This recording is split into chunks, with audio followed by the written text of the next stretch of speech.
Hello and welcome back to event चोकर academy. आज का हमारा टॉपिक है from the diary of Anne Frank. Let's have the introduction of this chapter.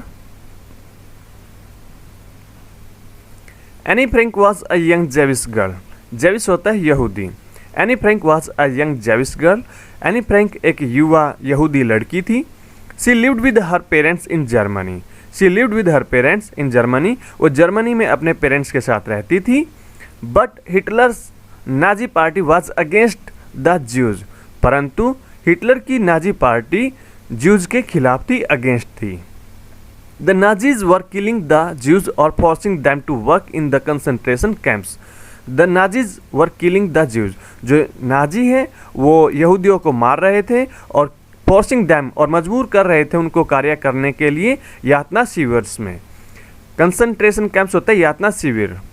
The Frank family fled from Germany in 1933। जो Frank का परिवार है fled from Germany in 1933। वो 1933 में जर्मनी से भाग गया and took shelters in Netherland, और उसने शरण ले ली नीदरलैंड में।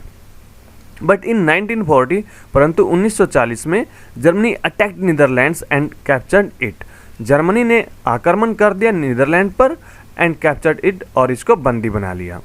Now the Nazis started arresting the Jews. अब जो नाजी लोग हैं उन्होंने स्टार्ट कर दिया अरेस्ट करना यहूदियों को and sending them to the concentration camps, और उनको कंसंट्रेशन कैंप्स में भेजना शुरू कर दिया, यातना शिविर में भेजना शुरू कर दिया। The Frank family went into hiding. Frank का जो परिवार है वो छिप गया। They lived secretly in the upper floors of their business premises. They lived secretly, वे गुप्त रूप से रहते थे, इन द अपर फ्लोर्स यानी कि ऊपरी मंजिल में, ऑफ देयर बिजनेस प्रीमाइसेस अपने बिजनेस की ऑफिस में। They hid there for 20 months. वे वहाँ पर 25 महीने तक छिपे रहे। Their non Jewish friends gave them food, और जो उनके नॉन जेविश जो मित्र थे उन्होंने उनको भोजन दिया। Any had started writing her diary before going into hiding. Any ने अपनी जो डायरी है वो लिखना शुरू कर दिया था छिपने से पहले। In August 1944 the Germans came to know of their hiding. 1944 में जर्मन्स को, जो जर्मन के जो लोग हैं उनको पता चल गया था उनके छिपने का। दे वर अरेस्टेड, उनको अरेस्ट कर लिया गया एंड सेंट टू जर्मनी, और जर्मनी भेज दिया गया। Any, her sister Margot and her mother soon died in a concentration camp. Any और उसकी बहन मार्गोट एंड हर मदर और उसकी माताजी शीघ्र ही कंसंट्रेशन कैंप में मर गए। हर फादर सर्वाइव्ड, उसका पिताजी बच गया। And published part of Annie's diary, और उसने पब्लिश कराया एनी की डायरी के इस हिस्से को। इन द डायरी में any gives a moving and tragic account of the difficulties faced by her families and the other Jews. Annie gives a moving and tragic account. Annie gives a moving and tragic account of the difficulties. यानी कि जो any है यहाँ पर वर्णन करती है कठिनाइयों का जो फेस की थी उसके परिवार ने एंड द अदर ज्यूज, और दूसरे यहूदियों ने। The part of the diary reproduced in this chapter is about the days when Annie was a school girl. The part of the diary, जो हिस्सा है इस डायरी का, reproduced in this chapter, जो इस चैप्टर में रिप्रोड्यूस किया गया है, is about the days when Annie was a school girl. यह उन दिनों के बारे में है जब एनी स्कूल गर्ल थी, एक स्कूल की विद्यार्थी थी। And she and her family had not yet moved to the secret quarters. And she and her family, और वह और उसका परिवार अभी सीक्रेट क्वार्टर्स में नहीं गया था, यानी कि गुप्त वो नहीं हुए थे।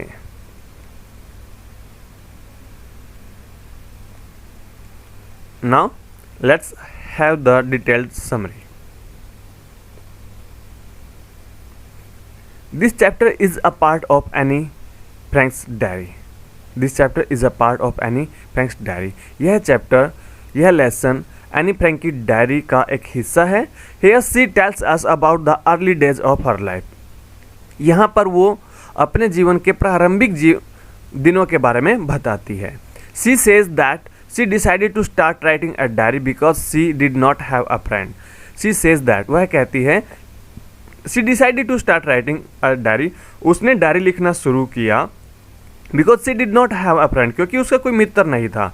Any was born on 12 June 1929। Anne 12 जून 1929 को पैदा हुई थी। She had a sister 3 years older to her, उसकी उससे 3 साल बड़ी एक बहन भी थी। She lived in Frankfurt until she was 4, जब तक वह 4 साल की नहीं हुई थी तो वह फ्रैंकफर्ट में रहती थी। Her father immigrated to Holland in 1933, उसका पिताजी हॉलैंड चला गया था 1933 में। Anne Frank was sent to the Montessori school and stayed there until she was 6। Anne Frank को मॉन्टेसरी स्कूल भेजा गया जहाँ पर जब वह 6 साल की थी। She started in the first form, उसने पहली कक्षा से पढ़ाई शुरू की।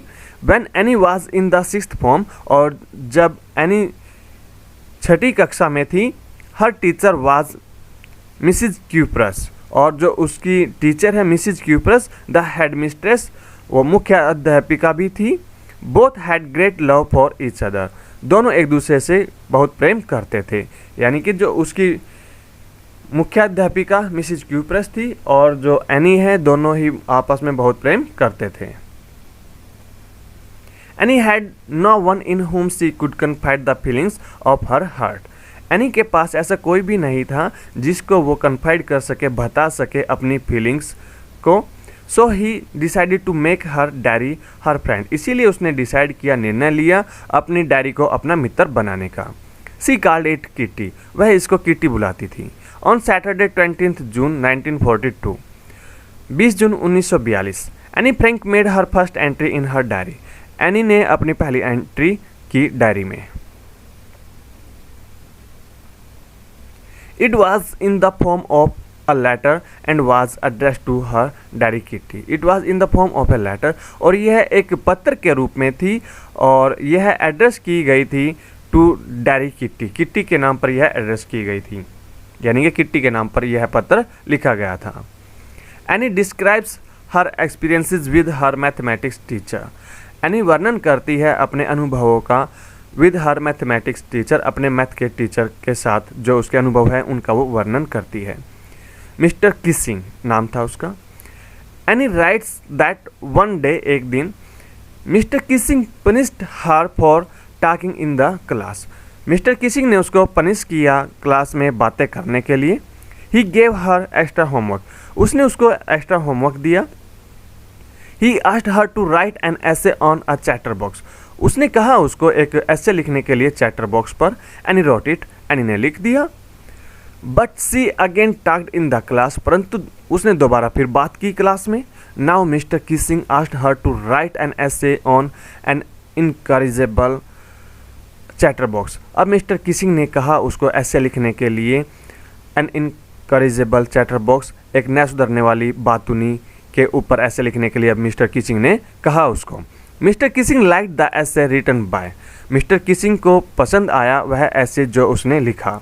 Anne Frank, but any could not give up the habit of talking in the class, परंतु जो एनी है वह इस आदत को नहीं छोड़ सकी, बात करने की जो उसकी आदत थी क्लास में वह उसको नहीं छोड़ सकी। सो एज अ पनिशमेंट के रूप में mister Keesing asked her to write an essay on an unusual title, तो मिस्टर किसिंग ने उसको एक ऐसे लिखने के लिए बोला और जिसका जो टाइटल है वो बिल्कुल अनयूजुअल था, असाधारण था। Quack quack quack said mistress chatter box, quack quack quack कहा कुआरी बातूनी ने। एनी रॉट दिस ऐसे इन the form of a poem, any ने इस ऐसे को कविता के रूप में लिख दिया। It was about a mother duck, यह एक मदर डक के बारे में था, एंड द फादर स्वैन, और एक पिता हंस के बारे में। The father bit the 3 ducklings, जो पिताजी हैं उसने जो 3 छोटे बच्चे थे उनको काट डाला टू डेथ, और काट करके मार दिया because they quack too much, यानी कि जो स्वैन है, फादर स्वैन है, उसने अपने 3 बच्चों को काट करके मार डाला because they quack too much, क्योंकि वो बहुत ज़्यादा क्वैक करते थे। क्वैक होता है जो बत्तख आवाज़ निकालता है, उसको हम क्वैक बोलते हैं। It was a satire on mister Keesing. यह सैटायर होता है एक व्यंग्य। यह व्यंग्य था मिस्टर किसिंग के ऊपर, but he took the joke in the right way, परंतु उसने जोक को अच्छे से लिया। He read the poem to Anne's class and other classes also. उसने जो एनी की पोएम है उसको क्लास के सामने पढ़ा और दूसरी क्लासों में भी उसने उसको पढ़ा। He allowed Annie to talk in the class and never again gave her extra homework. उसने एनी को क्लास में बात करने दिया और कभी भी दोबारा एक्स्ट्रा होमवर्क नहीं दिया। Thanks for watching. और जितना हो सके दूसरे बच्चों तक भी वीडियो को शेयर करें ताकि दूसरे बच्चों तक भी यह पहुंच सके।